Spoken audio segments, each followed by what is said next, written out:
Good afternoon, everyone, and welcome to our 2021 pitch competition of the Pivot program.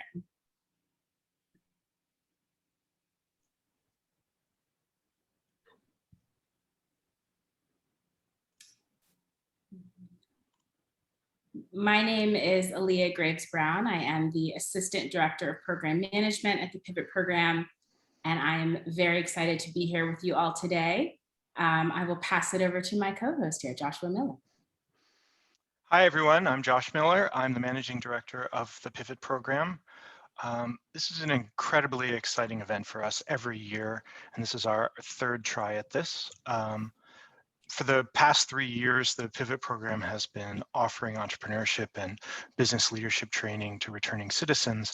And at the culmination of every year, we have a competition like this, where you get to see the efforts and the education sort of come to fruition. What you're going to see next is really extraordinary. We're all obviously biased in favor of the fellows, but we honestly do think they do extraordinary work, and you're about to see it. So I just want to give you a little logistics here. You will be able to chat with the hosts, that's us, or share messages of support or questions in the chat box. Please do that, whenever you see something really extraordinary. Aaliyah? Thank you for that, Josh. So to kick us off here, it is my pleasure to introduce Chandra Adams, who will share a little bit about her experience. Chandra is an alum of the Pivot class of 2020 and also our 2020 pitch competition winner. Chandra?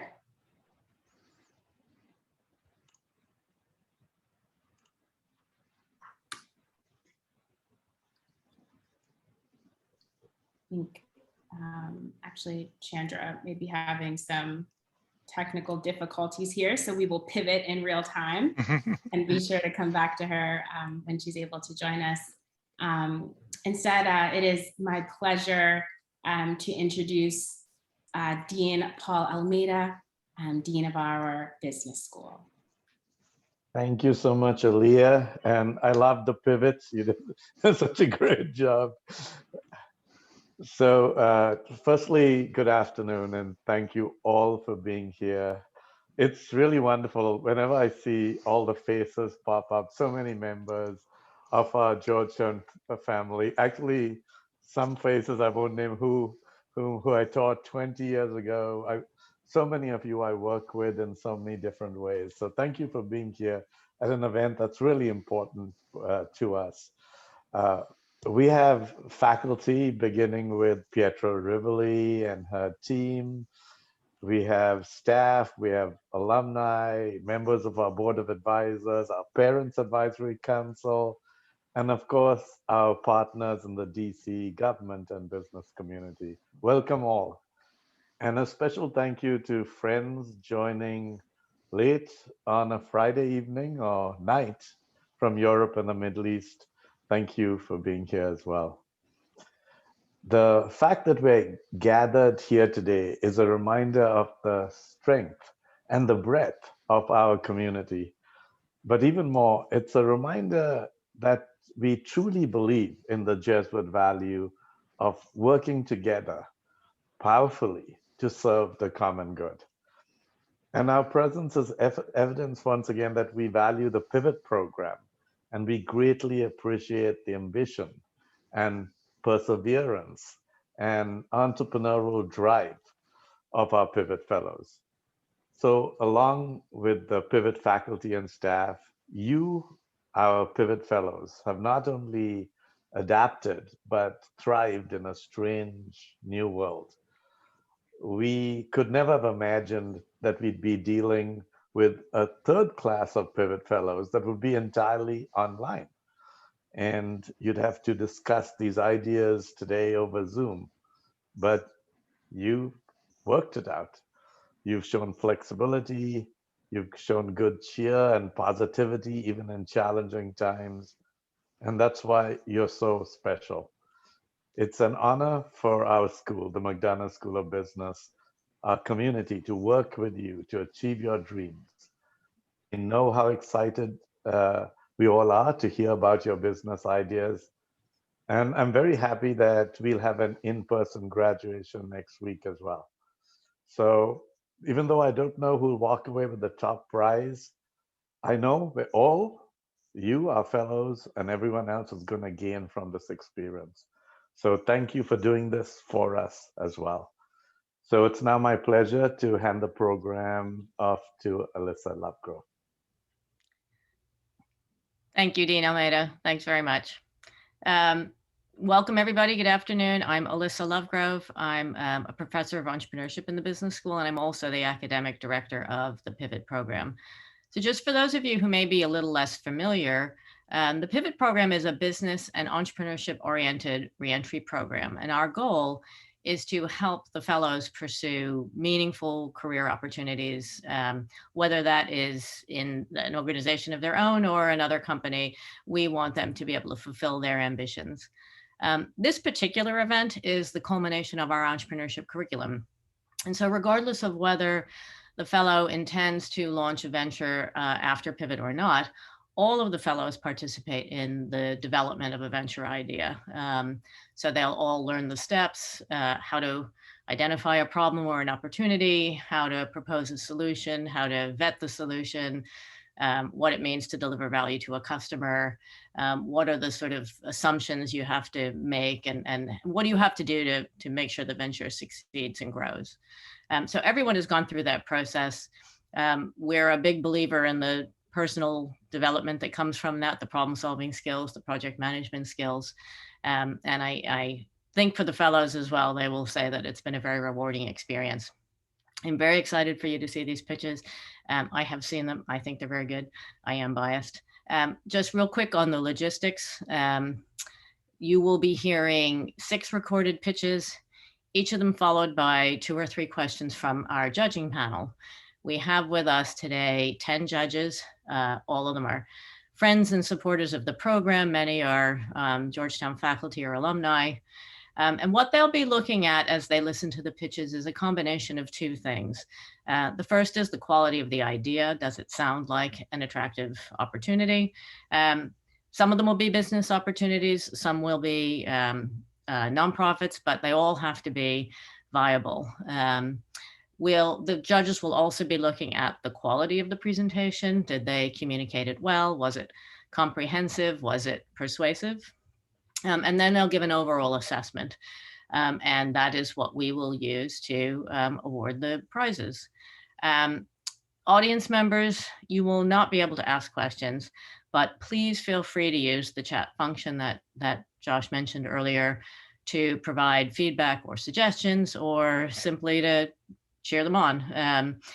So for example, if you know something about the industry that they're speaking to, or you have some advice, feel free to put that in the chat. We'll make sure the fellows receive that information. You can even post your email address or LinkedIn if you want to connect with one of the fellows. So that's really it for the logistics. I guess, fellows, if you are ready to go, it is my pleasure now to introduce our first presentation. This is Forgotten Voices from Charles Hopkins.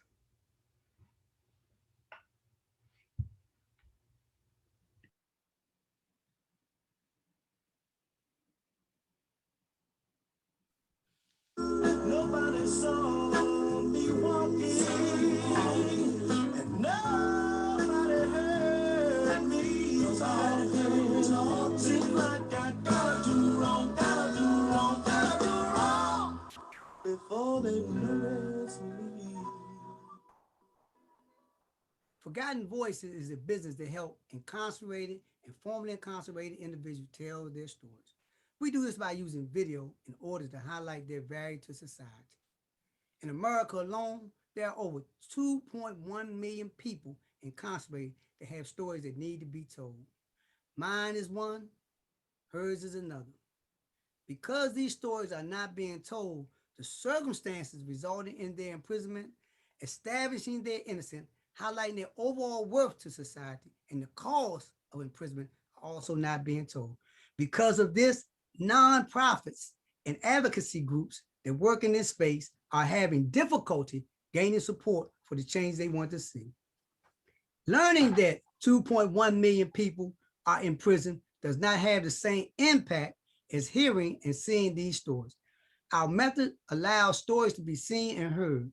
Similar stories were used to change these laws. The Second Chance Act, Justice Restoration, and Vera with the restoration of the Pell Grant. Forgotten Voices' solution is to create marketing material for nonprofits that will focus on these stories so that policymakers and potential grant donors can strengthen their support for prison reform. Storytelling will mainly be done in the form of Zoom video recordings because hearing and seeing people tell their stories in their own words is the most effective way to persuade others to act. Currently, there are few direct competitors in the business of marketing incarcerated, informing incarcerated individual story. In essence, the market is wide open.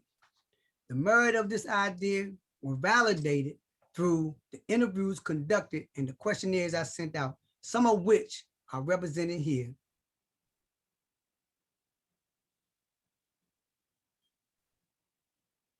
Research shows customer potential is varied. Stakeholders such as colleges, advocacy groups, intervention services, courts, parole and probation agencies, prisoners, and families of prisoners are all potential users. The marketing potential for Forgotten Voices will be to utilize social media in the following forms: websites, Twitter, LinkedIn, YouTube, Facebook, and Clubhouse. This strategy will make people aware of me and my product and how to gain access to the services offered by Forgotten Voices. Forgotten Voices will produce a library of Zoom video recordings with a menu of various stories which are edited for all potential customers. We will also do custom recordings to meet our clients' specific needs. Costs per video are based on a standard package.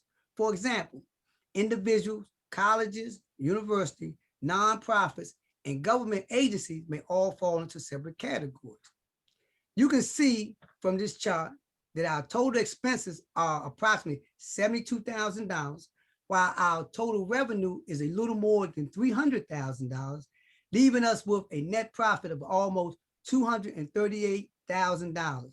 Because Forgotten Voices is an online business, our total revenue far exceeds our total expenses. Based on initial feedback from individuals at Johns Hopkins University, University of Maryland, and Howard University, plus the lack of competition and our cost versus revenue analysis, we conclude this idea has great growth potential as well as great social value. In addition, there is an undeniable need for a service such as this. Therefore, I request that you seriously consider sponsoring this worthy business proposal through your financial donation and assistance. My next step will be to develop simple sample stories that can be used as proof of concept. My team, consisting of 2.1 million people and myself, will use the revenue to enhance the quality of their lives. Your support for this project will mend prisoners' families, change laws, and reform prisons. Thank you.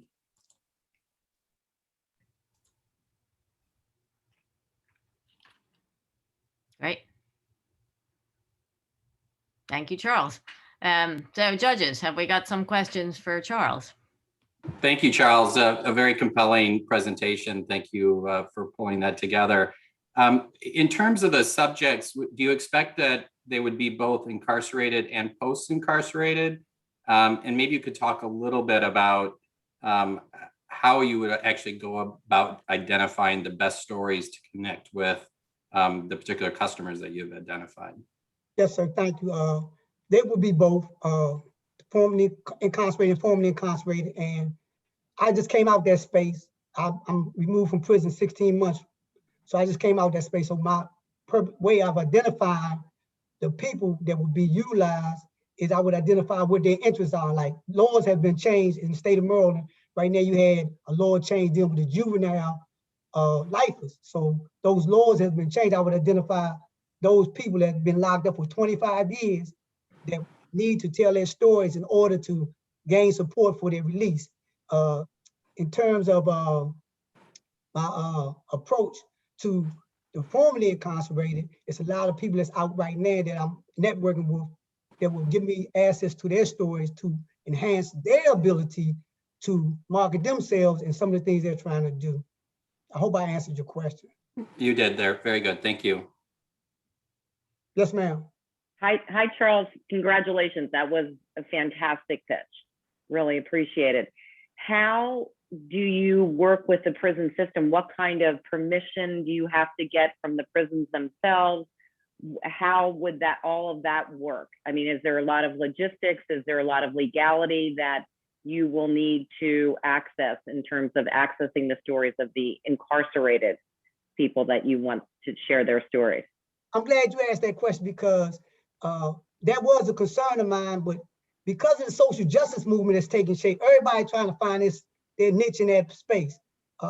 So see, Sosa, for example, I was talking to the director of community service, and he was talking about how could he get the stories of people that's doing remarkable things, how could get them stories done.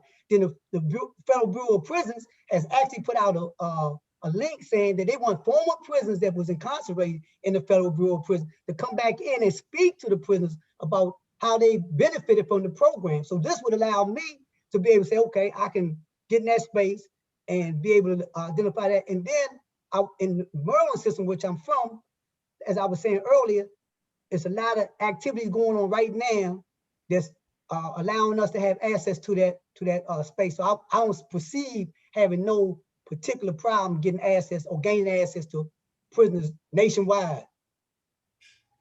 Fantastic. And last question is, do you have we'll have to have the person who's sharing their story do a release, all the legalities of, then what happens with their story, how you can share it, if it's getting made into a motion picture, someone wants to option their rights, all of those logistics I think are important for you to consider as you're moving forward. And I agree with you because when I was talking to one of my mentors, they was telling me about some people have prohibitions on being able to tell their information by the court. So we would identify what you just had to say. We would make them aware of those things and see where their interest lies at. If they don't want to, might be limited, say, well, I'll tell my story, but I want exclusive rights over the contents. We'll work that out with them. Okay, great, fantastic, thank you. Thank you for a very good presentation, very inspiring. One question I had was looking at your financials. You have revenues of $310,000. What is your business model? How do you generate the revenues? And are you able to maybe monetize that content, put it on maybe on Instagram or Facebook and share the story of those forgotten voices? Yes, sir.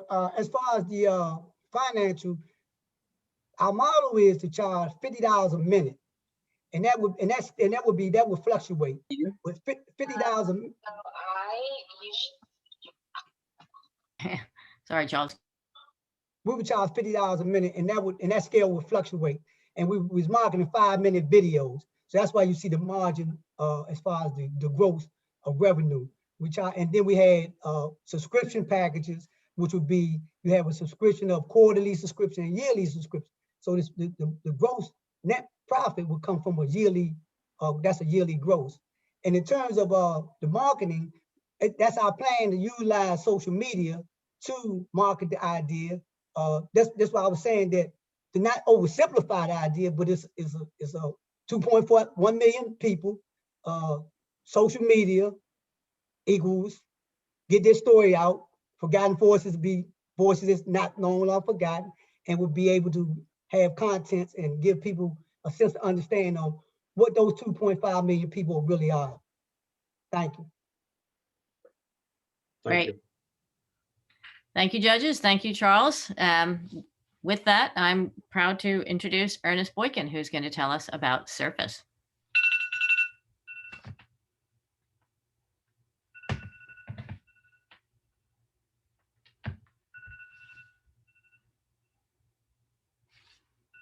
Hello, my name is Ernest Boykin III. And today I want to introduce you all to SURFACE.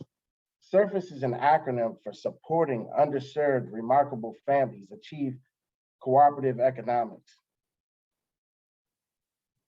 When the main provider is taken away to prison, innocent families and children are left behind to pick up the financial and physical pieces. I've become an expert on this because my family was forced to pick up the pieces of my punishment from 2014 to 2020.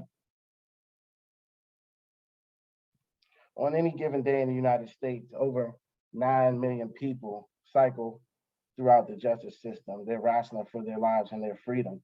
But people forget about the 1 in 28 children who are left behind. If they're lucky, they have grandma and grandpa who can pick up the pieces, aunts and uncles who can take them in and take them out to the baseball game. But usually these broken families have to lean on organizations like Salvation Army, with Angel Tree, Prison Fellowship, and local organizations such as SKIP. But SURFACE was created in order to match donors and mentors with families who need more than just a Thanksgiving box or just Christmas gifts. In addition to my own personal experience, we did some extensive research when we decided to build out this company model. And all of the data that I gathered was really consistent and eye-opening. All of the families, they felt like if they just got a little bit more support and a little bit more help, they would have drastically improved lives. And all of the donors, they said that they wanted to do more, but donating was really difficult. And if they had an opportunity to donate and actually see the people whose lives that they were influencing, they would actually have a better donating experience. So that's why we came up with the SURFACE model. The SURFACE model is better than what already is out there because it's all computerized. It's all going to be all web accessible, phone accessible. It makes it easier for donors to do more. They can donate on the go. Everything with SURFACE begins with the website or the platform. Our staff will interview families to determine what needs these families have. And what we'll do after that is we'll have our videographers record them telling their own personal story. Videos will then be uploaded to the website or platform where the donors can see them on the donor side of the portal. And on the donor side of the portal, they'll be able to see all of the different families which we've interviewed, and they'll be able to actually get a connection to these families and to identify what these families need, whether it's mentoring, whether it's just a ride to practice or a ride to see the parent and things like that. SURFACE will serve as the intermediate between the donor and the family. Now, you're probably wondering how we can get something like this started up, and the investment is really small. We just have to advertise, we have to have a really decent website, and we have to have some quality video and lighting and a laptop to house all of these people's story. Now, we did some calculations, and the calculations that we came up with, we could get this started for as low as $11,770. For under $12,000, we can start this business and start making some change and changing a lot of these families' lives. For $96,240 annually, we can do this and run SURFACE with 1 full-time employee and 2 part-time employees. The SURFACE team right now consists of me and my 4 advisors, which are my children, because they've actually been through losing a primary caregiver to the justice system, where they had to learn how to take care of themselves and go without some things. Then I have 2 volunteers, one which is an IT specialist who's going to help me get the website and the platform together. And the other person is a Comcast sales representative who's going to help with donor relations. Our plan is to hire 2 employees within our first year if we do win this pitch competition. SURFACE already has some traction. We have support of St. Augustine Church in Northwest and St. Teresa of Avila Church in Southeast Washington, D.C. Both of these congregations have been affected by the justice system, and they could definitely help usher families to Surface so that we can make some change and help some people. The website domain name surfacedc.org is also in our possession right now. And after the calculations, we figured out that after we get the cameras and the computer for under $9,000 in expenses, we can maintain the total Surface monthly budget. The return on investment is great. We don't have to lean on the community as much anymore, and families will be happy, and young people will be able to experience better lives and normal lives. Surface, surface, surface. Support underserved, remarkable families achieve cooperative economics. Thank you. Great. Thank you, Ernest. Okay, judges, have we got some questions for Ernest? Yes, Ernest, great presentation and excellent idea with clear impact on those who need the services. Could you talk a little bit about how you're going to actually keep the business sustainable? It's very clear how much money you'll need to keep the business, to get the business started and to keep it going through the first year. But how do you anticipate keeping the business sustainable in terms of the revenue you'll draw down? Well, thank you for your question. Before I answer, I just want to say, good afternoon to everybody. Thanks for coming. Thank you, Dean Almeida. Thank you, judges, and thank you, MSB alum and guests. Thank everybody for coming. The question that you asked, how will I keep the business sustainable? It's a great question. I plan on doing that by hustling, working hard, reaching out to people, getting the word out about this issue. I think a lot of times people spend a lot of time talking about the incarcerated person and people returning back to society, but they forget about the innocent victims in this whole process, which are the families and the children who are affected by this. And I saw a statistic that said 1 in 2 people are affected by incarceration right now. So what I plan to do is just have my sales staff reach out to different donors by phone, by email blast. We want to advertise online on platforms like Instagram, and we are prepared to even advertise on television if need be. Thank you. Thank you. Hi, Ernest. Happy to hear your presentation. It was great. I'm very touched by it, and you did a very, very good job. It was very powerful. I was going to ask a question more or less along the same lines of Patricia, but I got the answer. But what I wanted to hear from you is, do you know if you have any other competitors that might be along the same lines as what you're planning to do in your webpage? Yes, sir. I definitely do, but I don't want to call them competitors because we're in a nonprofit space. These people are actually making a difference. Churches, the Salvation Army with Angel Tree. But the unfortunate part about that is usually you only hear about these organizations around Thanksgiving and Christmas.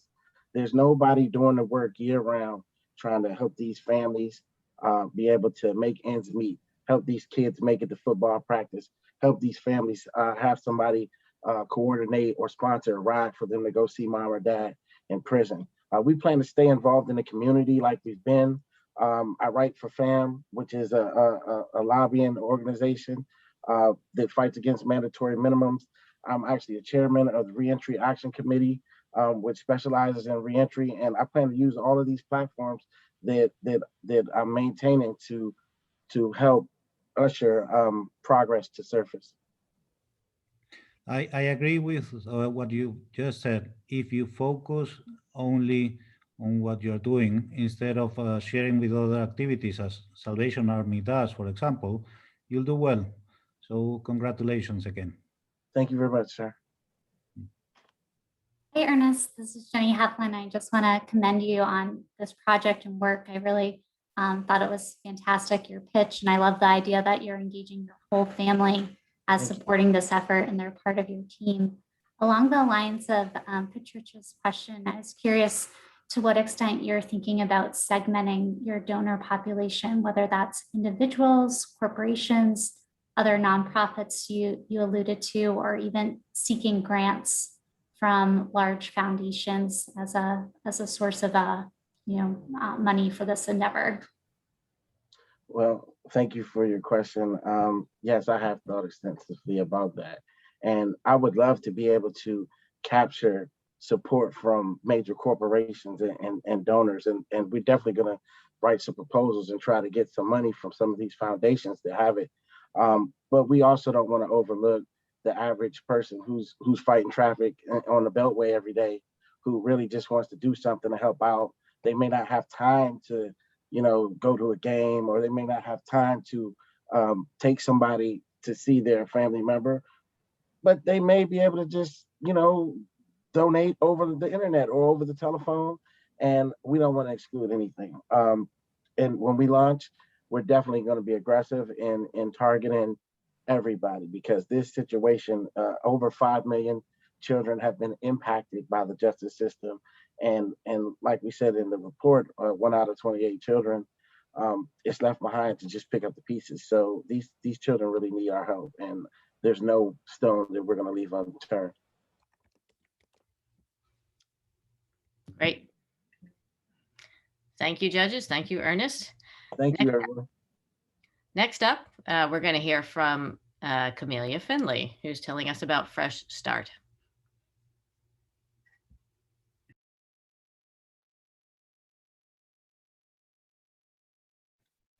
My name is Camelia Finley, and on April 13th, 2020, I was released by the Federal Bureau of Prisons to Union Station. I was homeless, I had no resources, and I had no one to contact. And from that experience up until this point, this is what led me to Fresh Start. The problem I found was that there was not an effective way to bring awareness to resources for returning citizens. 6 out of 10 in my research all said the same thing. The information was outdated, incorrect, not operational. 2/3 of returning citizens will return to prison for technical violations or as repeat offenders. And Washington, D.C. spends over $88,000 per year per person incarcerating those individuals, which is on the high end nationally. The solution is Fresh Start, a web accessible information service for returning citizens. It would allow a returning citizen to create an individualized plan. From that plan, they would get identification support, housing services, employment services, and social services. The business model that I use would target Washington, D.C. for right now, but the goal will be to scale to other states and localities in the future. I would partner with various resources and organizations, and even partner with government agencies as well. There are 2 main categories for returning citizen success: access and personalization. And there are 5 main competitors right now in these fields. You will see that Fresh Start checks off all the boxes. We have direct access through the website. We have direct access through a mobile phone. You can create a profile. There is an individualized plan, and our resources are up to date, where my competitors do not. This is how Fresh Start is set apart from everyone else. In my customer analysis, in my research, I interviewed 7 returning citizens in depth. And from those interviews, there were 4 key findings that was needed for a successful platform. I'm going to show you 2 of these key findings in the Fresh Start website. The first one was accessible. It needed to be accessible on multiple platforms. The second one, it needed to be simple and straightforward to the point. We had to remember the user and where they were in technology. Fresh Start begins with allowing you to get started with your own, creating a profile or signing in from a profile that you've already created. Then you go into housing, which brings us to our 3rd key finding, which is the various levels of support. Individuals come home and some have a ton of support, some have no support. In Fresh Start, you'll see in the housing section, they're able to choose from a multitude of housing to get the stability that they need on this journey. The fourth key finding was discovering their passion, which would even include their career. In Fresh Start, the user has the ability to upload a resume. They have the ability to show the areas of employment they're interested in. They show skills that they may have, and they even have the ability to answer the question what they love to do, but haven't had the opportunity to do it. Fresh Start is simple and to the point. And even if you look in the left-hand corner of the screen, the Fresh Start logo, clicking on that will bring you right back to the beginning of the site if the user ever gets stuck. The financial breakdown for Fresh Start is in two parts: startup costs and annual operating costs. The startup cost will be about $26,000 a year. That would include the design and build, content, legal, the domain name, and the annual operating costs, which would include maintenance and updates, and any administrative costs, which would be about $23,000.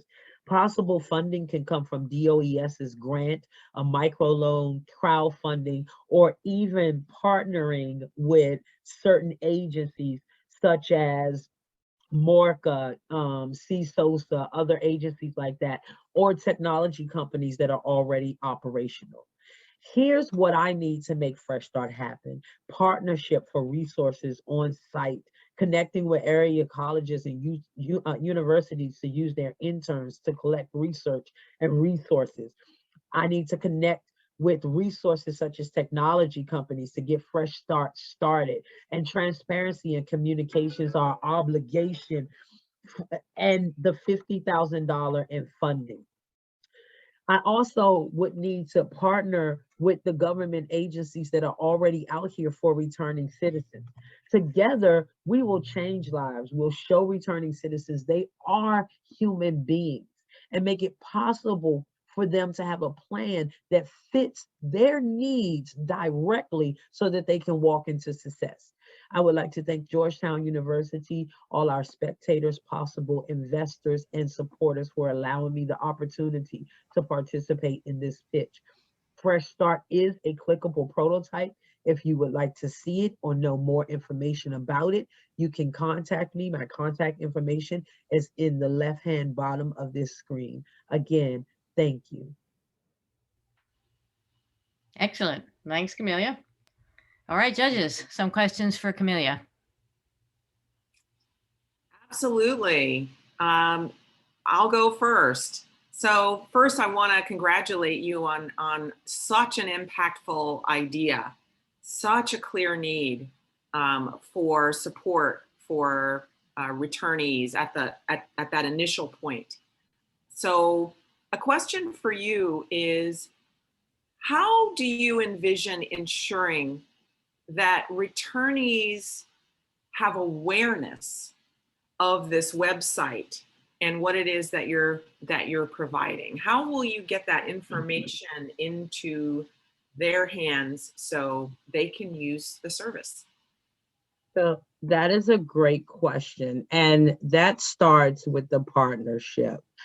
I developed a partnership with CSOSA. I developed partnerships with DOES. I developed partnerships with DOC and the Ready Center.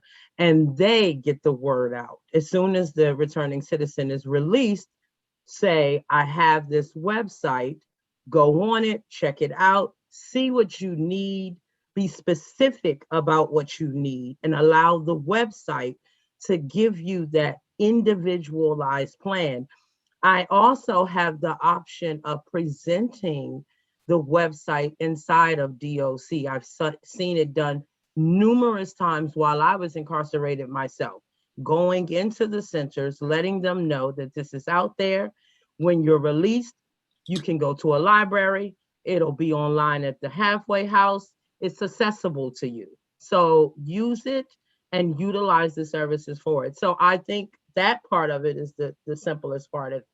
And again, I said at the end of my presentation, this is already a clickable prototype. We just need the technology. It's already created. I didn't have the time to show the prototype, so I'm kind of sad about that. But it is already a prototype, and the technology is what we're waiting on. So it's halfway there. But thank you for the question. Camilla, I echo Erica's comments on the idea as well as your presentation. Very strong, and you really ended it strong. Had us really hanging on the edge of our seats. Congratulations. Thank you. One question about the content. How do you envision post-startup keeping the content relevant, particularly around housing, where things can change very quickly?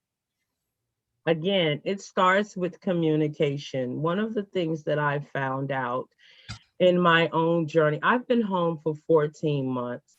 And in 14 months, I have worked through the Pivot program, also working on creating this clickable prototype, all while fighting to figure out where I was going to lay my own head. And one of the biggest things was communication. We are not communicating with one another. You have 10 different organizations in DC, and none of them are communicating with each other to tell the next one what the other one is doing. And so in order for the resources to continue to maintain being updated and to stay on the site, you have to communicate with me. And I don't have a problem with networking. I'll get out there. You tell me you've just opened a transitional home, and I will tell you I have Fresh Start. Let's put the transitional home on Fresh Start, and let's get you some people in there to fill your beds. But the communication is the key in making this work, and transparency. No, I'm sorry, did I answer your question? Yes, thank you very much. Okay. Great presentation. I just wanted to touch a little bit about kind of the investment to date, as well as kind of what you need from a technology and personnel perspective. You highlighted that you were at prototype stage, and you in your financials highlighted that there was going to be some continued investment. Do you anticipate that there is going to be any employees that you're going to bring on that would focus on the technology, or how would you handle that? So for the continued investment, if I would need one employee, and that would be a professional web developer. And I want a full stack web developer that's going to focus on the front end of the site and the back end of the site. So that's the one employee that I would potentially need. And his paycheck would come from the grant and the funding that I would get. At the end of the prototype, it mentions that we'll have someone reach out to you to see how you're going along with your steps and if you need any more help. So that's where volunteers come in. That's where I connect to individuals like you and everyone else on this screen. Let's take the time out. You take 15 minutes out of your week and contact somebody and just see how they're doing in the process. I am where I am today because people have picked up the phone and said, how are you doing in the process? And none of these people are getting a paycheck. And none of these people have asked for a paycheck. I think 3 of my mentors are sitting on here right now watching this happen. And so I attribute where I am today to these people calling and texting and saying, good job, what else do you need? And so investing in employees, I don't think Fresh Start needs that. There's very easy and simple ways around it. Like I said, with the interns, utilizing interns to get the research, to get the resources, taking the time out to go to colleges and pick up these interns that need hours, that are focusing on social services. Can I use you for a second? I need to gather some resources and some research for what I'm trying to put together. Yeah, we definitely don't have to spend a ton of money on employees. I want to spend money on making sure the information remains updated and making sure that the website is continuing to move forward and even getting the website to the point of an app. Thank you, Camelia. I want to thank the judges and give you an opportunity to start tabulating your results. And while you're thinking about it, I want to introduce Chandra Adams, who was the winner of this pitch competition last year, and to my great pleasure and pride, a student of mine on the main campus last fall. Here she is. Hello, everyone. I'm excited to be back. It's like coming home. The Pivot program was one of the best and most life-changing experiences. I received a crash business school education in 10 months. Alyssa Lovegrove's entrepreneurship class challenged much of what I knew about being an entrepreneur and running a business. Through Pivot, I met influential guest speakers and Georgetown alumni, faculty, and leadership. But the Pivot team, my professors and fellow cohort members, are extra special. And although I've graduated, I re-entered the community on my terms.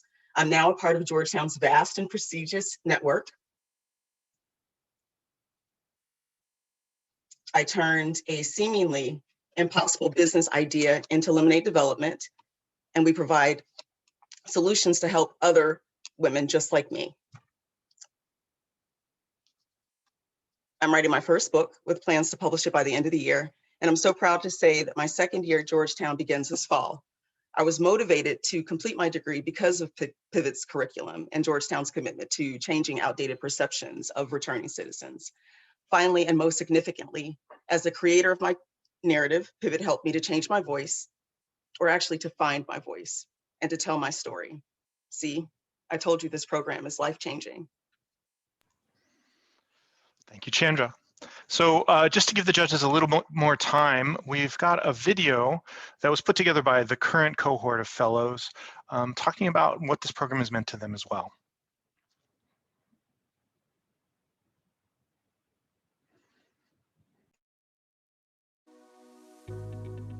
Opportunity.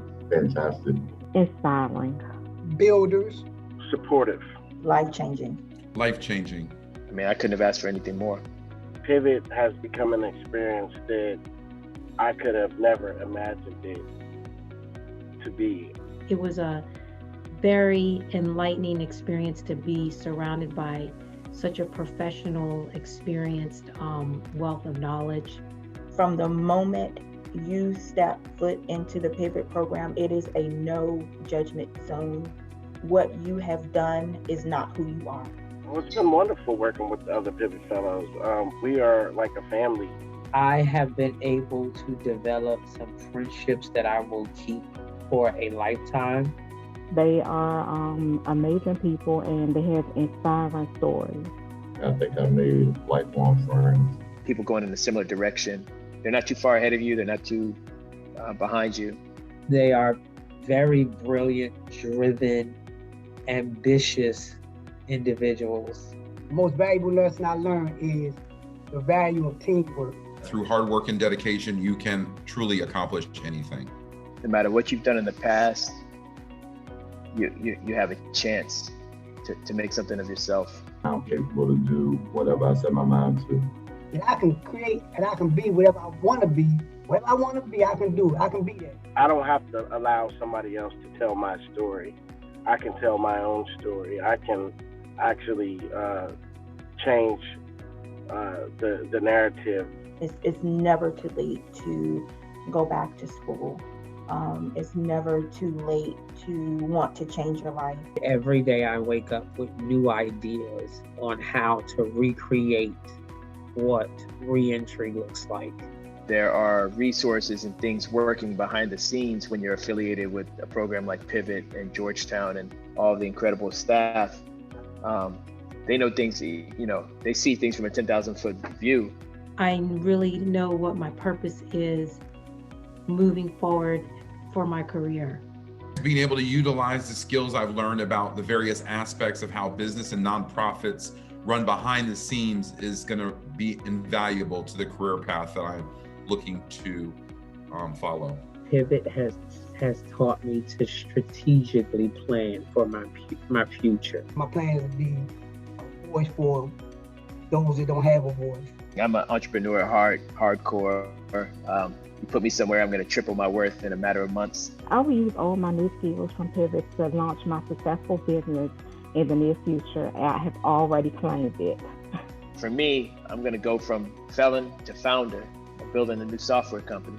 My future revolves around my obligation to returning citizens. If I decided that, you know, I wanted to become an entrepreneur, or I wanted to be a student, or I wanted to, you know, just basically help the community, I could do that. I don't have to be condemned to my past actions or mistakes.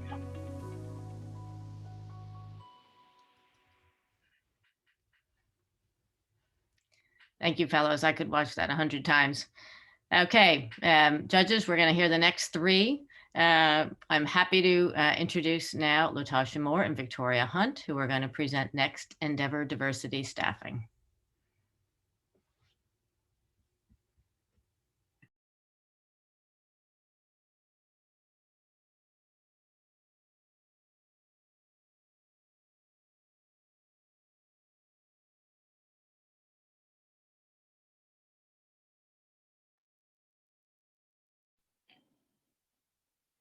Think diversity in the workforce is only a nice to have idea?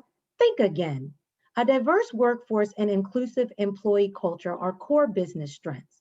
Next Endeavor Diversity Staffing is the key, diversifying the workforce to take your company to the next level. The world is evolving rapidly, yet we are not embracing inclusion at the same pace. We're all different, and our differences can generate various points of view and contribute to creativity and innovation. At Next Endeavor Diversity Staffing, we are creating customized solutions with benefits to help deliver change in the workplace for people just like us that needs an opportunity. We realize in the workplace, people felt and looked just like us and need the freedom of choices again. Companies who are in the top quarter for diversity are 35% more likely to surpass competitors. Most importantly, inclusive companies are 120% more likely to hit goals. What is staggering? 75% of returning citizens are unemployed within the first year after being released, and these citizens are a major part of diversity and inclusion. The problem in the workplace is diversified candidates and returning citizens have limited career opportunities because of biases, practices, and protocols, lack of partnerships and support from companies, refusal to change from current hiring practices, and negative perception of hiring formerly incarcerated. At Next Endeavor Diversity Staffing, we focus on creating career opportunities with pathways for diversified candidates in various industries. Most importantly, we are establishing a strong presence in the industry on the value of hiring returning citizens who are a major part of diversity and inclusion. The solutions to the problems we identified are the following. Solution 1, establish partnerships with D&I top 100 companies and connect with Second Chance Hiring Coalition. Solution 2, provide best hiring practice and customized candidate database for employers. Solution 3, host networking events and provide educational webinars. After doing extensive research on various companies, we realized that Next Endeavor Diversity Staffing is unique by focusing on diversity and inclusion in addition with second chance hiring, customized assessments, and career coaching. And after having extensive interviews with the research of human resource liaisons of organizations, private industry business owners, job trainers, and just individuals in the looking for jobs that are in the industry, these are key strategies we focused on: assessments and training, developing partnerships, and really establishing a presence with the second chance hiring plan. Also, most importantly, providing career coaches for our eligible candidates that are looking to be employed. Next Endeavor Diversity Staffing business model is commission-based. Our 15% commission rate allows us to keep our prices competitive based on industry standards. And here we are, Next Endeavor Diversity Team. My name is Victoria Hunt. I am the co-founder, and I have over 14 years of business relationship management and executive search experience. I'm Latasha Moore, co-founder with over 20 years experience in HR, training, and finance. And now we want to launch this business. Our first stage would be focusing on establish the business entity with a virtual office, technology and software, and most importantly, our business licensing. Stage 2 will focus on a pilot testing where we will build relationship with various organizations to secure job placements and start building our database of candidates and clients. At that point, we should be ready for stage 3 to launch our company in 2022. Victoria, what's next? What's next is if you want to take your company to the next level, then you will partner with Next Endeavor Diversity Staffing. What's next, Tasha, with the benefits? The benefits are bigger talent pool, increased employee engagement and trust, new perspectives and innovation, better decision making, improved performance, stronger business results and profits. Well, I guess we can say that we can do better with integrating diversity and inclusion staffing. So meet your new partner, Next Endeavor Diversity Staffing. Thank you.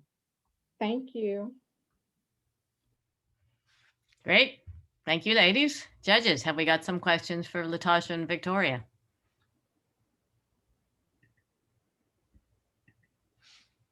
Hi, ladies. That was fantastic. I'm Abby. How are you? Hi, Abby. Hi, how are you?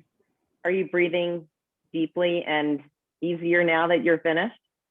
Absolutely. Yeah. Great job. So this is the hottest issue in the world of business today. So this idea is so timely and so necessary. And many companies are hiring chief diversity officers and just kind of like starting this process and not having the access and the background that you do, which I think is going to set you apart. I've never heard of an organization or a program like this. So this is fantastic. My question for you is, how do you see yourselves approaching these companies that you're going to be targeting? And how do you are you going to have sectors like the financial sector, the law sector, the entertainment sector, in terms of looking at your coaching and how you're going to prep your clients, which are basically the returning citizens? So yes, that's a great question, Abby. And again, thank you for everyone joining us. I'll start off with answering this question, and Latasha will chime in also. For us, we want to start off very simple. As we said in our launch mode, we're going to do a pilot phase.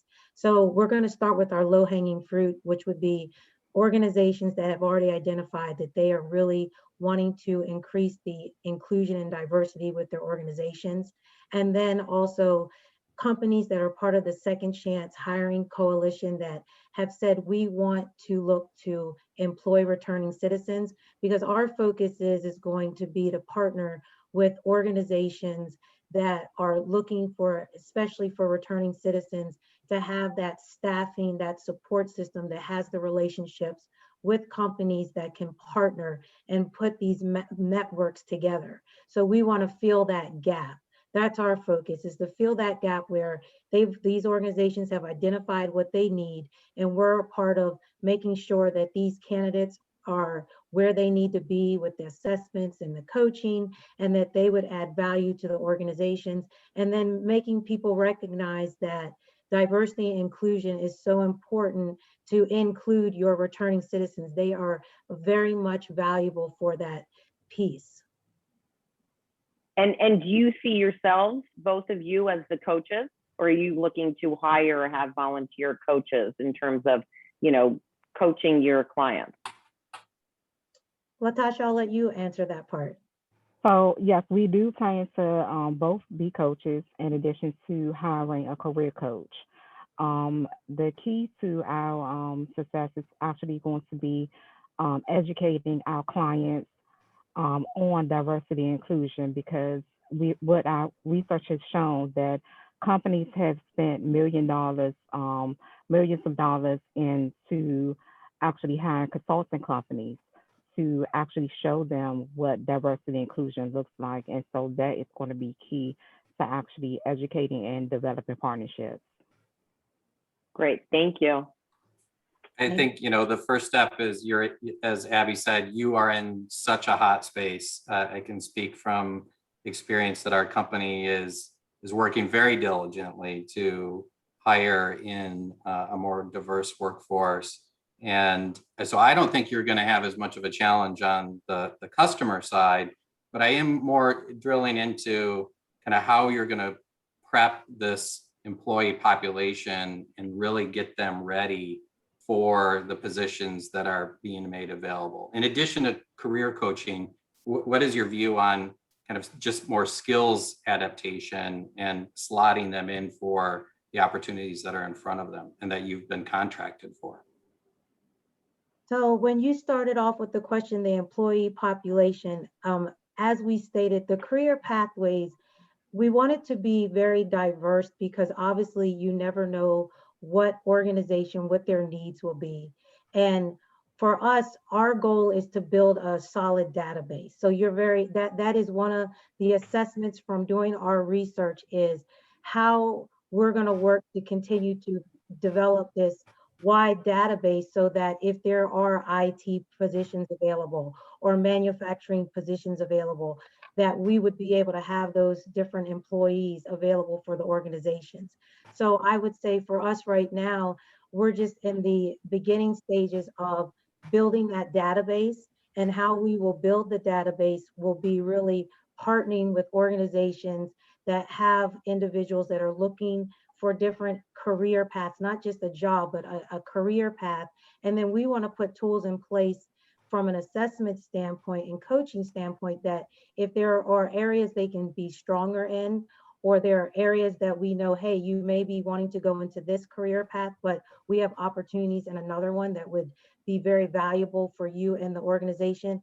We're going to be the process of shortening that gap between, so there's now diversity candidates that are able to see more opportunities because of our staffing company. Fantastic. I think that last part will be really important. Thank you. Thank you. Right. Okay. Kareem, I think we maybe jump in real quick. Do you want to ask a question as well? I have a comment, just like Abby and Joe mentioned, this is a very timely and hot space. And I think companies need advice and need guidance. We all want to do more diversity inclusion, but we could benefit from guidance. So a firm like Next Endeavor can be retained on an annual retainer to advise the company, can provide training classes, and also maybe help place candidates and make a commission on those. So the business model is phenomenal, where there's an annual retainer, there are training classes, there's placements. So it's very timely. And for example, at our company, we're looking for advisors to go on that journey, both on several journeys: sustainability, environment, diversity. And we made a mission to train 100% of our staff in those three areas, essentially. So we're looking for trainers and somebody to guide us on the journey, on a multi-year journey. So very exciting space, and congratulations to Victoria and Latasha on a great idea. Right. Thank you. Thank you. Thank you, ladies. Thank you, Kareem. And we'll move on now. Our next presenter is Pascal Laporte, and he's going to tell us about 10Pen.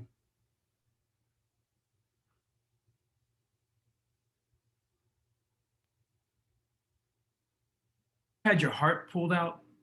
Well, I did.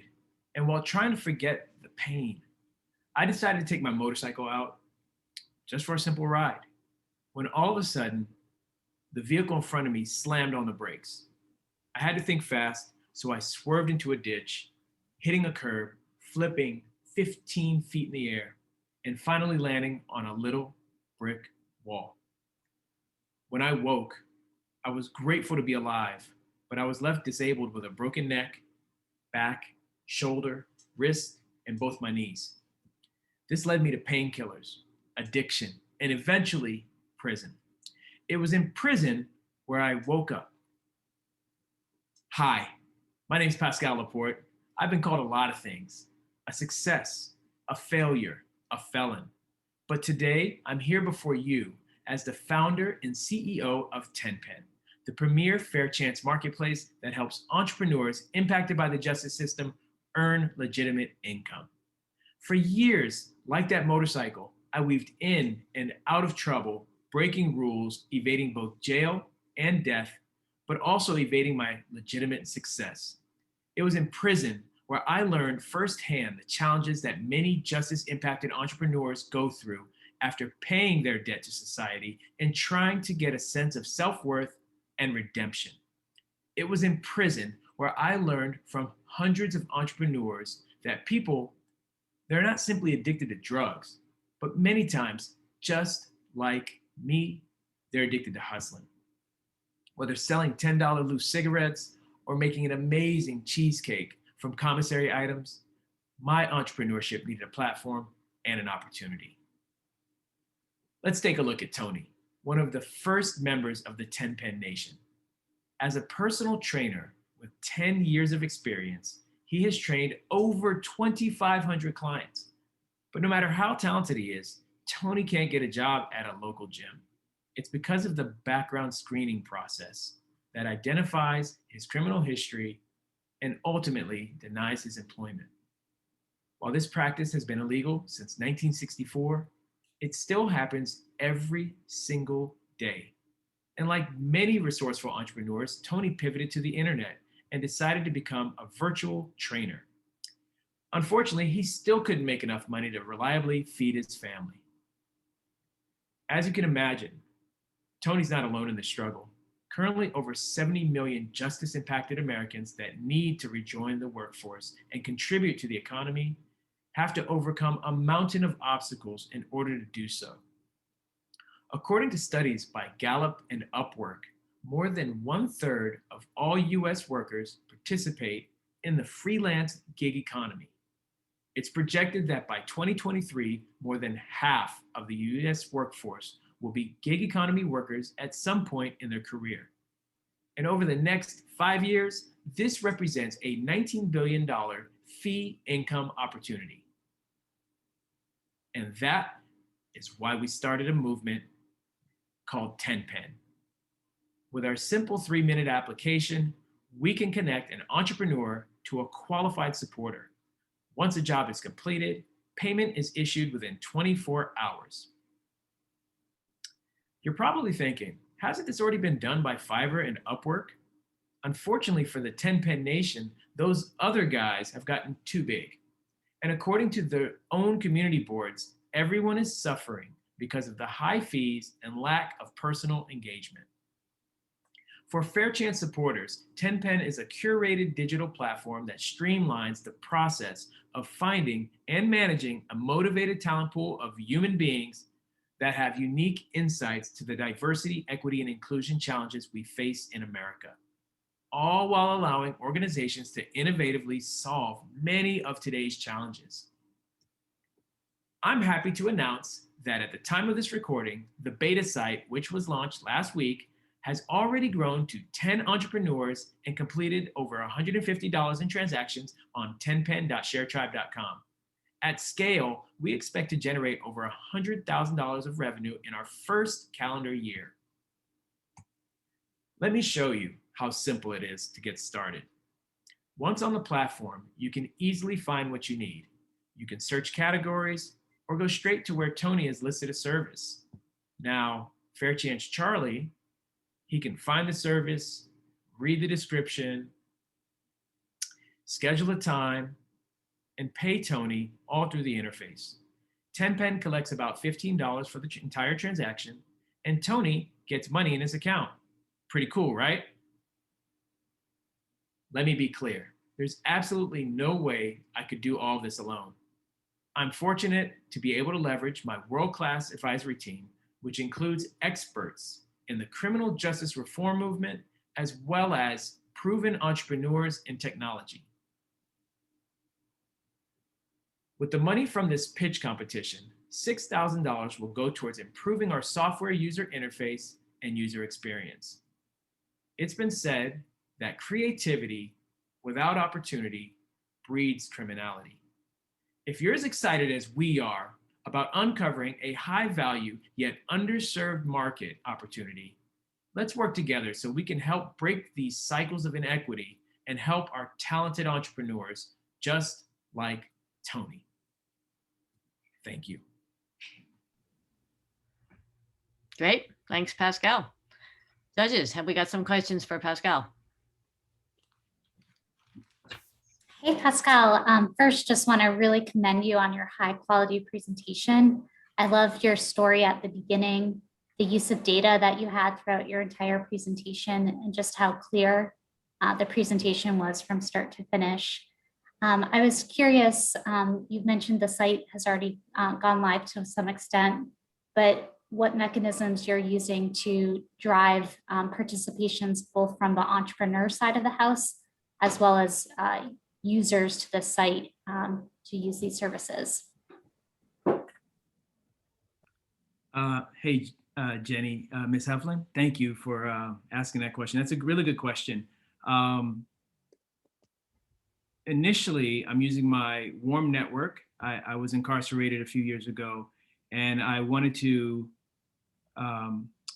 start off with a small amount of people. We have 10 users, I think 11 now. I got another one this morning. And I have a show on Clubhouse, which is a new audio platform that's become very popular. And it was a criminal justice breakout show. I'm starting another one that's called Breaking Bread. These are all ways that I attract new members to my Instagram site, and I steer them using a system of funnels to drive them into my newsletter. And from my newsletter, I drive people onto my site. I have to curate each person. So in the beginning, we're not just having everyone flood. I'm checking who they are, making sure they're legitimate entrepreneurs. It's invite only, and they have to contact me first. And so we start that way. And then to get it's a two-sided marketplace. So to get my users, I'm targeting entrepreneurs. And that sounds, okay, sure, everybody's targeting entrepreneurs, but co-work spaces. There are many co-work spaces right now. I'm not going to say their names, but big ones where people work together. And, and the idea is that they have social impact missions. My job is to get on the road, knock on these doors. There's one of them has over 900 offices. I'll start here in the DC area. I'll just name, 1776, we work, and I'll have my laptop in hand and I'll build a street team. So first I'll do it for a few months, and then I'll build a street team of interns and volunteers. And we will go out knocking on doors and say, hey, look, you're already using Fiverr. I know you're a resourceful entrepreneur. Take a look at our talented and enterprising network of proven entrepreneurs. And that's how I'm starting off. Thank you.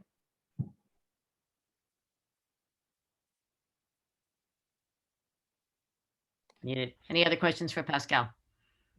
Alisa, can I ask him a question? Sure. Pascal, congratulations also to you. You explained very well your idea, and it sounds feasible. When would you think, with your progression, that you will be able to reach a reasonable number of platforms or individuals that would want to be within your platform to be employed? Meaning, you would require a large number of individuals for your platform to be able to succeed. And how would you target those individuals? By through connections, through contacts, through the associations? Thank you, Mr. Guillermo Pla. Mr. Pla? Yeah. That's a great question. At scale, so initially, I need to target about 1,400 people to hit that 100,000 I talked about in my first 12 months, just from the platform transactions and the fees that we would earn, which is about 15%.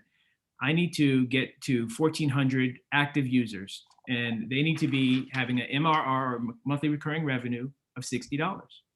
And at 12 months, that gets me over $1 million and 8,000, I believe.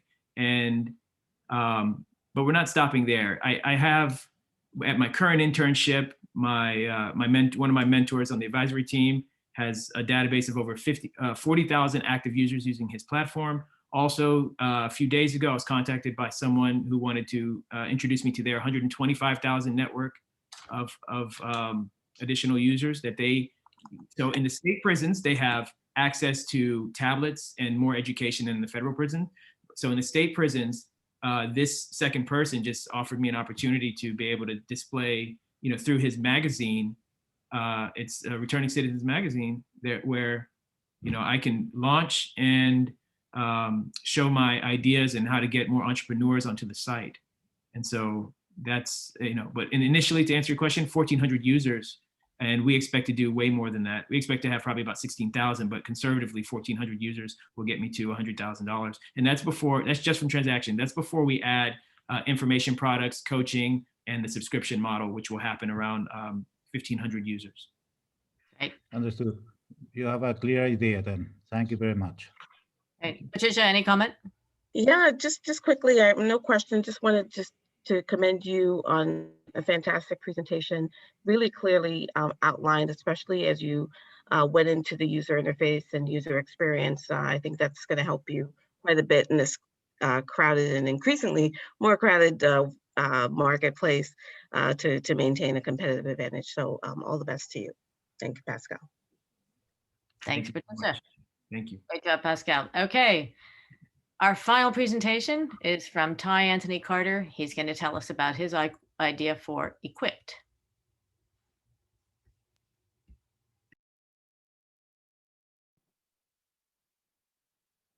Good afternoon to the judges and guests. My name is Ty Anthony Carter, and I have the honor of showing the value proposition of Equipped.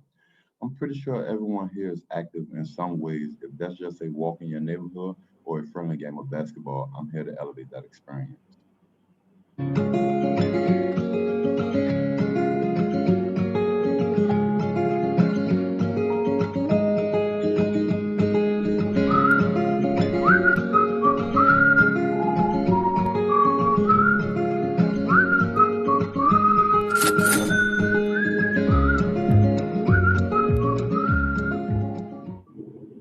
So as you can see, those two guys planned to meet up for a game of tennis, but once they got to the park, they didn't have the balls. So that's where Equipped come in. Equipped is a boutique vending machine going in neighborhood parks, catering specifically to that location. That puts me in a unique market because no one is currently doing this. So I'm at the park selling against the status quo. Of course, we have our big corporations that we can go to, like Dick's Sporting Goods, but let's be honest and think back to that video.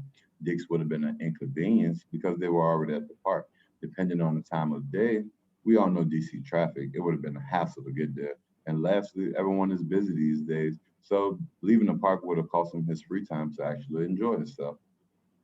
Equipped will make money by purchasing items in bulk, distributing them to various machines. So an Equipped machine in the park to the left will have items such as soccer balls, tennis balls, basketballs, maybe some frisbees, jump ropes, sidewalk chalk, to cater specifically to the families that come with small children. The picture on the right shows the amount of parks in this region as opportunities for Equipped to succeed in. Equipped actually came to me because I found myself at a basketball court with friends and we didn't have a ball to play. So I've conducted interviews with a variety of people, researched multiple park systems, and found some interesting things like Washington, D.C. is the #1 ranked city nationwide when it comes to parkland percentage and parkland per 1,000 residents. As I took that information, I went to the people. 79% of the people I interview frequently go to their neighborhood park. 62% of that same group come to do some sort of activity. 73% said that the parks would attract more people if there were better things to do. One busy dad I interviewed at my internship as he was picking up a ball said, on Saturdays, when I take my boys to the park, the fewer the stops, the better. As I stated earlier, my name is Ty Anthony Carter, and I created and came up with the concept for Equipped, but it wouldn't have been possible without my team. My advisor, Pascal Laporte, is also a Georgetown Pivot Fellow. He's a serial entrepreneur with a strong background in strategic business development. My mentor, Howard Eisenberg, is an entrepreneurial coach, an investor, and an entrepreneur with a strong background in logistics and retail distribution. My projections is to start with 5 machines. The cost to get those machines fully loaded and operational is $17,000. With that initial investment, Equip could generate $45,000 in revenue. Within 5 years and 100 machines in operation, Equip will make over $1 million. That's only possible with additional funding, but for now, I'm just proving my concept and spotlighting how much traction this company will bring to the DMV area. I am currently in talks with a senior representative from a local park service, and they are completely ecstatic to host the first Equip machine. As I come closer to making my dream a reality, I must ask for one thing. I can never have too many resources, as everyone has valuable information that I could use. With the help from you today, I plan to have my first machine in operation by summer's end. Thank you for your consideration and have a wonderful day. Great. Thank you, Ty. We got some questions from the judges for Ty. Ty, what a great idea, as someone who's definitely shown up without the equipment many times. Two questions. First of all, how do you decide what's going to go in each machine, or would you design these so that they take a variety of products? And because the video showed one product only. And then secondly, how do you ensure that you're going to keep the space and not get a competitor in there? Well, thank you for your question. I'll answer the first question. Each machine will generally cater specifically to that location. So as you know, each park systems have different areas. So an equipped machine maybe in your neighborhood park would cater to a basketball court, so some basketballs, tennis balls, as you've seen. But then I thought about some small items where little kids come in, so some sidewalk chalk, frisbees. People come to parks with their dogs. They might want to enjoy a day out with their dogs. So the machines will have a variety of items, and that will be thought about in full detail as the machines come into play. The second question, can you remind me? It was, you roll these out and you're going to get Dick's Sporting Goods trying to compete with you. How do you lock in the space? No, not Dick's Sporting Goods competing. I had the unique opportunity to intern with Dick's Sporting Goods. So if it is my possibility, Dick's Sporting Goods will be able to advertise or maybe partner up where I'm able to fill that competitive space. Thank you. Other questions for Ty? Yes, I have a question. So thank you for that. What a unique idea. It's definitely happened to me where I've showed up at a park with friends or family and wished that I had a Frisbee. So it's a great idea to bring the product to the exact right location at the exact right time. A question that I have for you is, as I think about these machines, since you don't have competitors, nobody's been building machines like this, you need machines that are essentially tailored to be able to handle this type of product. And you are going to need to be able to have those machines monitored and refilled on a regular basis. So I wanted to ask you to talk about two aspects of that. One is, what's the impact on your expenses? The manufacturing cost and the monitoring and refilling cost. And then the second part of that question is, well, let's just stick with that. It's really the logistics, but let's just stick with the expense part of the question. Okay, if I'm able to share my screen, I broke down everything in a Excel. So not sure you're going to be able to do that. So just walk us through it. Okay. Well, the machine I have thought about it. it will have to be a more modernized machine, not like a normal vending machine. So at doing my research, most vending machines, they have a leasing option where you'll be able to pay out the machine in 36 months. So that way, that cost for the machine won't really impact the revenue of the machines, or of the income. And I cannot think of the first question, sorry. Oh, it was just the impact of the cost of the machines. Mm-hmm.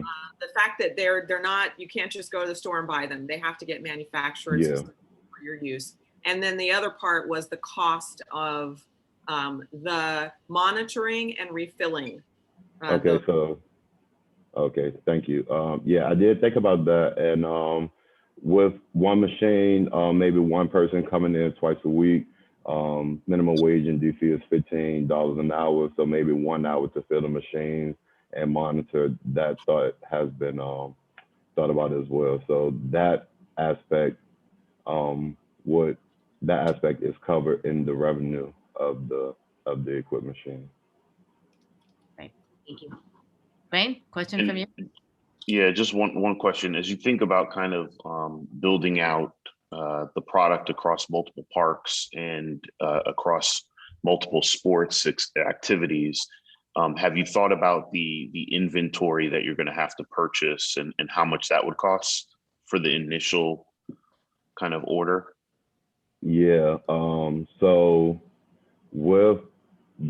I would buy the inventory in bulk, and I guess as each machine and each park specifically cater, and I'll see what is selling in that particular market, then that's when I will be able to, as the machines are getting filled, I'll be able to, this is not, selling frequently in this particular park. Maybe take it out, maybe try something new in that location. And just one more question, in regards to the actual, balls, et cetera, are those going to be name brand balls, or are they going to be branded equipped? No, no, definitely name branded balls. I haven't thought about like that. I haven't thought about like equipped brand balls or equipment. Thank you so much, Ty. Thank you, judges, for your questions. Virtual round of applause to all of our fellows on your pitches. Again, every year, these just get better and better, and it is incredible to sit back as a member of the team and watch all of your hard work. So at this time, our judges will be deliberating. Again, please be sure to submit your scores via the Google form.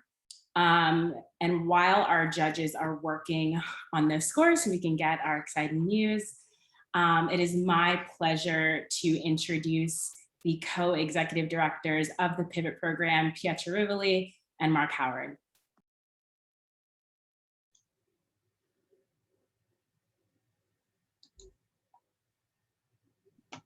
Thank you so much, Aaliyah.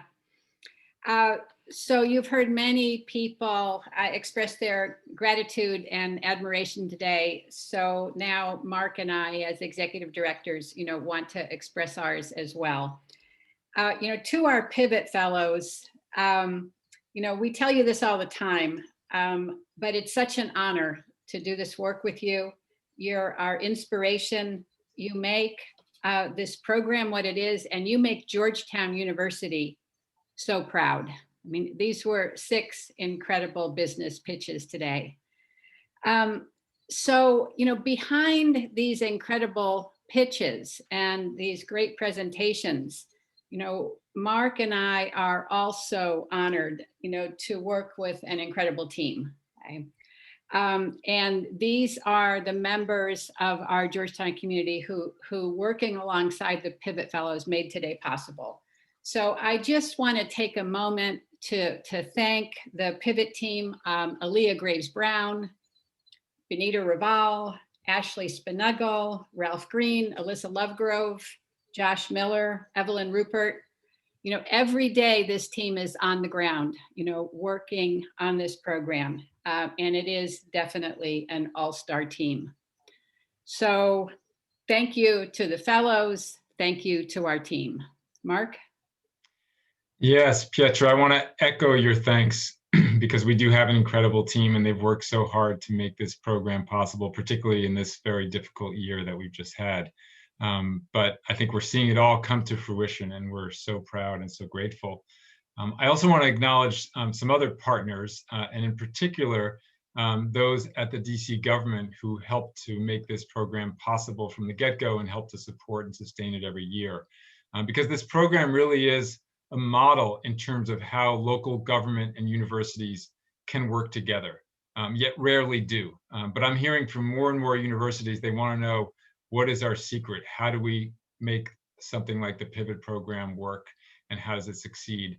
And I really want to give special thanks to the Department of Employment Services because they've been there with us from day one. They've been steadfast in their support of our fellows. And that comes from the very top in the form of Director Unique Morris Hughes and also Deputy Director Charles Jones, because they're true pioneers as government leaders, and they are genuinely committed to the well-being and success of DC's returning citizens. So Pietra, here we are about to graduate our third class of Pivot Fellows. I don't know about you, but for me, the time has just flown by and I can't quite believe it. So hard to believe. You know, Mark and I really never get tired of telling the story of how this program began. We met each other for the first time in February of 2018. It was in Mark's office. And somehow over the course of a conversation or two, you know, we hatched what we thought was just a really bold and important idea. You know, we decided that the McDonough School of Business and the Prison and Justice Initiative would work together to support members of our DC community that has been so excluded from business opportunities, from employment opportunities, from so many of society's resources. So we developed a plan to try to address that. You know, we wanted to support our returning citizens, to validate their aspirations, to provide them with education, to bolster their chances. And the goal is not just to help people, you know, achieve their own goals, but also to show the rest of society and the business community, you know, just how much this community of DC citizens has to contribute. So, you know, we kind of forged full speed ahead. It was amazing. We graduated our first class in 2019, our second class in March of last year, of course, with the rest of the world, had to pivot to complete their program on Zoom. And this third cohort has done their entire program online, their entire program on Zoom. Although we are super excited that next week we will have an in-person graduation. I really don't want to miss the opportunity to say that we are eternally grateful for the leadership of Dean Paul Almeida. He has been steadfast in his support of this initiative since day one. But it wasn't a physical year. Right, Mark? Yeah, he has, yes, and thank you, Paul. Thank you, Dean Almeida. As we've said, this year presented us with new challenges that we never could have expected, of course. We had to adapt this program to a virtual format without ever getting to interact with our fellows in person the way we normally would be from day one. And we were very nervous about it. And I'll admit, I was probably the most nervous of all. And I do want to publicly acknowledge Alyssa Lovegrove, who pushed us to push ahead and who convinced us and a skeptical me that this would be possible and that it would be worthwhile. And it was worthwhile and it did succeed. And I'm really glad that we did. The whole world moved ahead to life on Zoom. But as you know, for people who are incarcerated and who were recently released from incarceration, it's a huge technological challenge to navigate these new technologies. And I was worried that it might not work, but it has worked. And I really want to applaud our fellows for rising to the occasion, for embracing the challenge, not just of our program, but of the technology. Well, our Pivot Fellows, they didn't just master the technology and survive. As we can see today, they thrived. And it's been very interesting to watch our community develop online. At this point in the Pivot program, our fellows are at their internships 4 days a week. And they pretty much don't see each other for those 4 days. But we all get back together on Fridays on Zoom. And I wish everybody at this meeting today could pop on a Zoom screen on Friday with us, because it's almost like every week on Friday we have a happy reunion. Everybody's so happy to see one another. This is a group that supports one another in so many ways. So those Friday reunions are really great. There's another way that the third year of the Pivot program is special, though, and this one is a little bit bittersweet. Okay? You have met a remarkable young Georgetown alum this afternoon, and that's our program manager, Aaliyah Graves Brown. Aaliyah has been with the Pivot program from day one, and she rose this year to the challenge of serving as the manager of the program. Aaliyah, you have invested your head and your heart in this work in a way that's an inspiration to all of us. Okay. Aaliyah has done everything from pulling this event together today to helping load boxes when one of our Pivot Fellows faced a housing emergency. We are never going to be able to fill Aaliyah's shoes, but we are so thrilled and proud to announce that this fall she will enroll at Harvard Law School. Yes, we are very proud. And I'm as proud as anyone, since I've known Aaliyah kind of in a way since she was a baby. In intellectual terms, she was a Georgetown student who rolled into my prisons and punishment class in the fall of 2015. Searching for her passion, and I think in that classroom she found it, and I certainly saw it in her. She was just a kid back then. She was always walking around with her Georgetown field hockey gear on just about every surface. And she struck me from day one as somebody who was incredibly sincere, passionate, caring, and responsible. At the time, PJI, Prisons and Justice Initiative, was just me and a few undergraduate research assistants. And I was thrilled to bring Aaliyah on board in that capacity as a research assistant. And she served there until she graduated in 2017. And then the Prisons and Justice Initiative was starting to grow. We finally had enough resources to hire our first full-time team member. Josh Miller will remember this time too. And Aaliyah made for a very easy choice for us. And since then, we have seen her grow up, flourish, and thrive, including this year, of course, when she stepped up to take on these major responsibilities for the Pivot program. It would take far too long to list everything that Aaliyah has done for PJI and our many programs, but let me just say that Aaliyah has been our backbone. It's not going to be easy to survive her departure. I've been in mourning for the past few months, but of course, I'm thrilled for her that she's going to be taking her talents to Massachusetts. And I know that her heart will always stay with the Pivot program, with PJI, and with Georgetown. So I think, these virtual toasts are kind of tricky, but I think we would like everyone to raise a virtual toast to Aaliyah. She's going to remain an inspiration to us for years to come. Thank you, Aaliyah, for everything. Okay. Thank you, Aaliyah. And congratulations.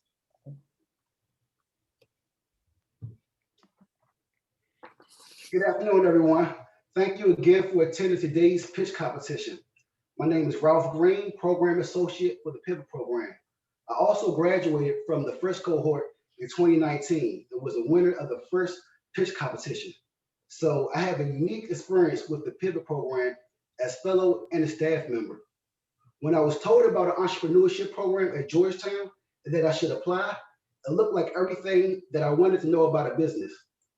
I was working at the restaurant Sweet Green, which was founded by Georgetown alumni. The Georgetown connection felt like a positive forward transit, and I look forward to the challenge. Looking back, leaving a great work experience at Sweet Green to join the Georgetown Pivot Program is one of the best decisions I've made. For the past 3 years, I've been a part of a culture of excellence. I witnessed and experienced 3 pitch competitions, and each year the fellows deliver and supersede already high expectations.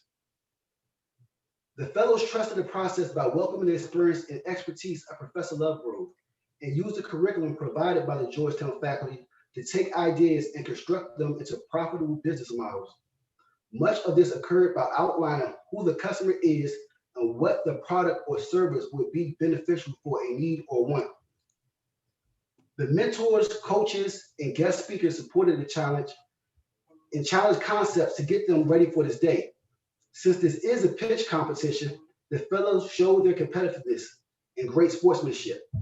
They have worked diligently in their presentations while championing each other and making it across the finish line. I think the camaraderie is very clear to the audience with the excellent ventures presented today. I have learned so much from this cohort, and they have learned from one another. I also watched faculty learn as they teach. The Pivot Program is an extraordinary opportunity for myself and others like me to learn about the invisible hand, market segmentation, and what a logical fallacy is. And I want to thank everyone who participated in making this vision come to fruition. You will now hear back from Pietro and Mark. Thank you, Ralph.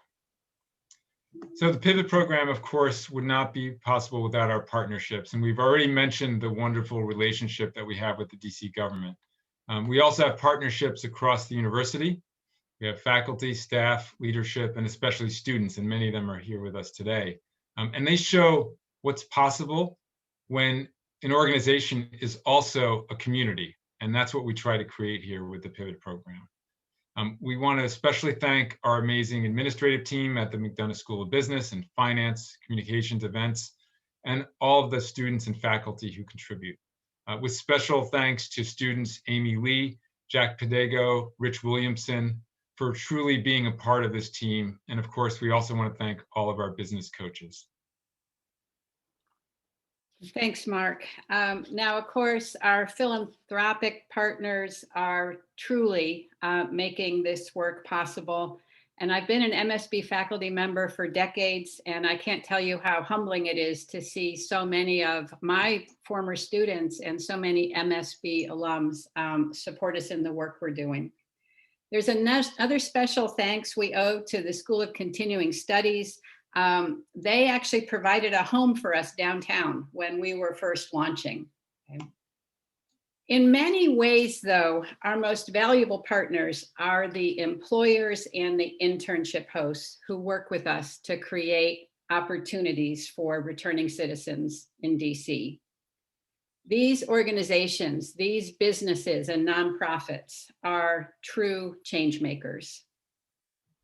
We could not survive unless we had these partners who were creating employment opportunities, providing mentorship, providing internship opportunities. They are the ones really giving returning citizens a chance to change the future for themselves and their families. And changing the narrative about what returning citizens can accomplish is a very important part of our work that's led especially by our own Alyssa Lovegrove. Okay.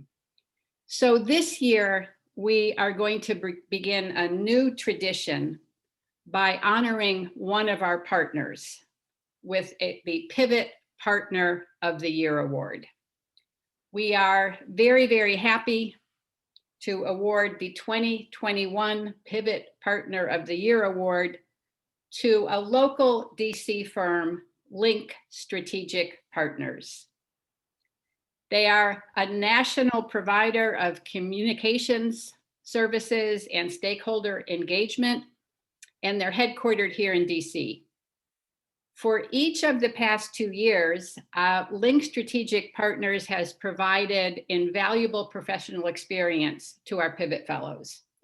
Our Pivot Fellows have been welcomed onto the Link team. They've been given real responsibilities, they've been given mentorship, and they've been given room and guidance to develop and grow. In the process, our Pivot Fellows have not just learned about this industry, communication, and media strategies, they've also learned about management and leadership. So to us, Link really serves as a role model for what it means today to be an inclusive employer. Link also provided valuable consulting and advice for the Pivot program itself. So it's my honor to present the 2021 Pivot Partner of the Year Award to Link Strategic Partners and its president, Michael Aiken. And now we have a quick video with some comments from our intern and employment partners.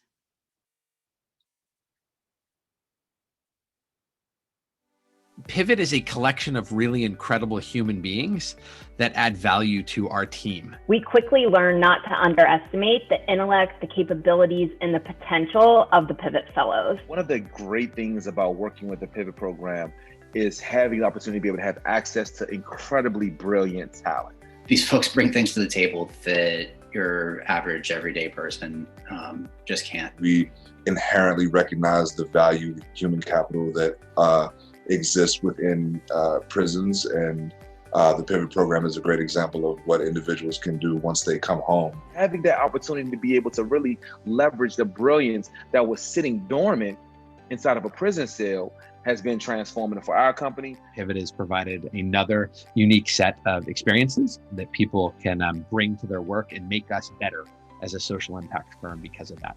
The perspective that is gained from having someone with lived experience in the criminal justice system in our particular line of work is essential, and is something that we've leaned on very heavily and are extremely happy to have had. It's so important to listen to and center those who have direct experience with the criminal legal system. We want to help anyone that needs a boost in their career and wants to continue to sharpen themselves on different skills, and we want to learn from them. There's a massive upside to hiring people that are returning back to our communities from incarceration. There is a business case for hiring returning citizens, and there's a business case for why not doing that is a really bad thing as well. Organizations should embrace the opportunity to help remove some of those barriers and offer second chances to returning citizens. We want to both equip folks and show that it can work, and that incarceration has no bearing on employability. This was our first engagement focused on second chance hiring, and we realized the power associated with this. We think it's just really important that we understand what's going on in the local community, and we believe that we have an opportunity to make a positive impact. That's what we try to do. It's also an opportunity to expose those within organizations to an actual person who has the lived experience of being incarcerated. It's been an incredible experience for us, and I'm sure it'll be the same for the employers of the tomorrows.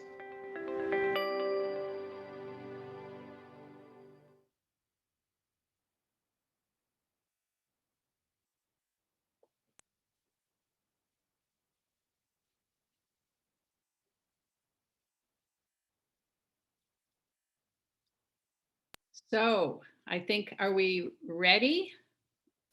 Are we turning it over to Aaliyah? Yes. Yes. we are ready. We got slides ready too. We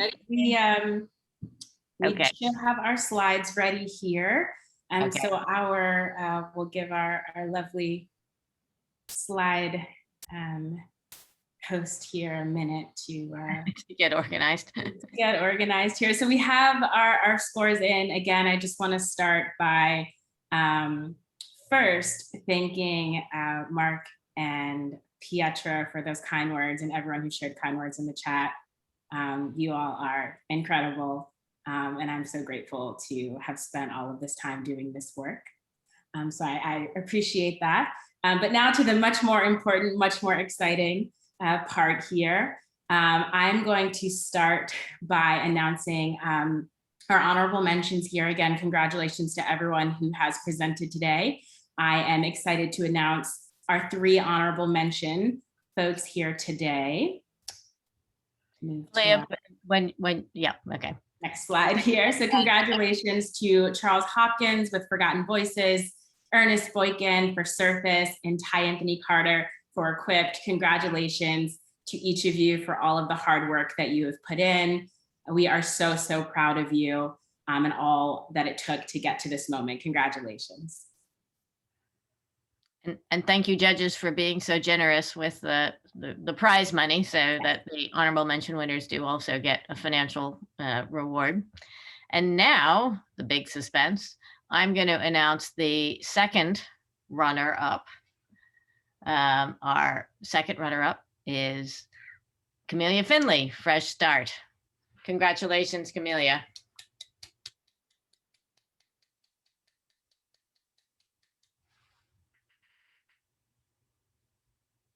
And now I'll introduce the second runner-up. It's Pascal Laporte with 10 Pen. Well done, Pascal.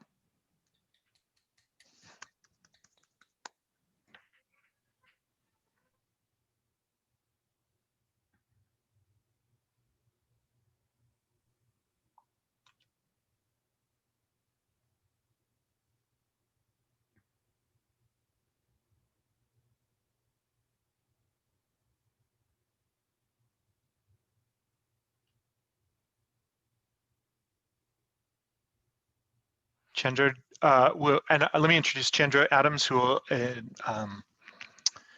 present the winner. I would love to present the winner, except I don't have the information just yet. But it's on the screen. So let me just go ahead and announce the first place winner. The first place winner is Latasha Moore and Victoria Hunt with Next Endeavor Diversity Staffing. Congratulations, ladies. Well done.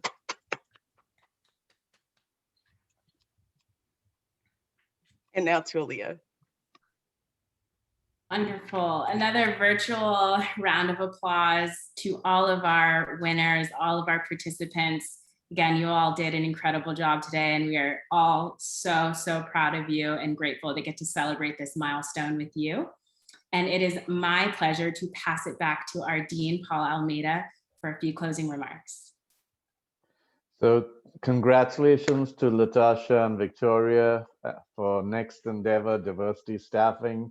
I definitely pricked up my ears when I heard what you were thinking of, because I know this is an area of huge need.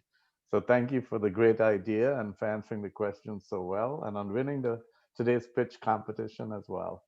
And congratulations and thank you to all our Pivot Fellows for your excellent presentations. You could see the thought, but also the passion you put into it. So thank you so much.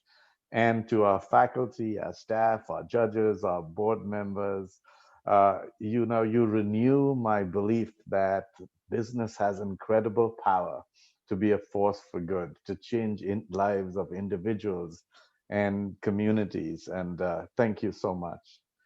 So each of the businesses presented today, the one common theme was they'll all make the world a better place. And they also reminded me that the incredible resources that our returning citizens are and have to offer our communities. And this is a wonderful combination of both heart, you were all determined to do something that would make a difference, to create the community, but I could see the business training as well. You were talking about customers and markets and opportunities and competition and finances. And this is great, the wonderful combination. This is very Georgetown. This is very Georgetown McDonough. So you make me extremely proud. And I'm so glad you're a part of us, class of 2021. So thank you all for all you've done and all you've accomplished. I hope your careers will continue to be successful and grow. We're lucky to be a part of you. Thank you for being a part of us as well. And I'm really lucky to hear from Pietra that you'll actually graduate in person, long overdue, where you could get together and celebrate and make the most of this experience. So I hope everyone will tune in to the live stream on June 30th at 11 a.m.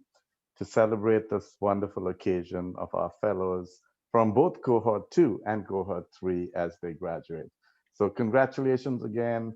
Thank you all. I'm proud to belong to this community. Thank you.